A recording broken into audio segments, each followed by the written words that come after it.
শরীরটা একটুও ভালো লাগে না। তবে এখন একটু খাবার দাবার খেলেই আর কিছু খেতে পারি না। রাত্রেবেলা ভাত খেয়েছি আজকে, একটুখানি ভাত খেয়ে সঙ্গে সঙ্গে আর দুধটা খেতে পারি না। সেটার জন্য অনেকক্ষণ রেস্ট করতে হয়। তারপরে আর বিছানার অবস্থা দেখো, চারিদিকে শুধু বালিশ, টেডি বিয়ার, সব কিছু। মনে হয় এমনি বসে থাকা যায় না, এত এত জিনিস।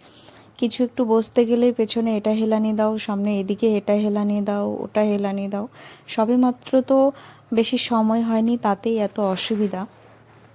তাই ভাবছি সত্যি জীবনে মা হওয়া হয়তো সবচেয়ে বড় একটা, কি বলবো, অনুভূতি বলো, একটা বড় যুদ্ধ বলো, যেটাই বলো না কেন। তা যাই হোক, তবে একটা মিষ্টি অনুভূতিও আছে, অনেক ভালো লাগাও আছে, অনেক স্মৃতি আছে, অনেক কিছু জুড়ে সব কিছু মিলে কিন্তু একটা মানে দারুণ অনুভূতি। তা যাই হোক, এইভাবে আমার দিন কাটে।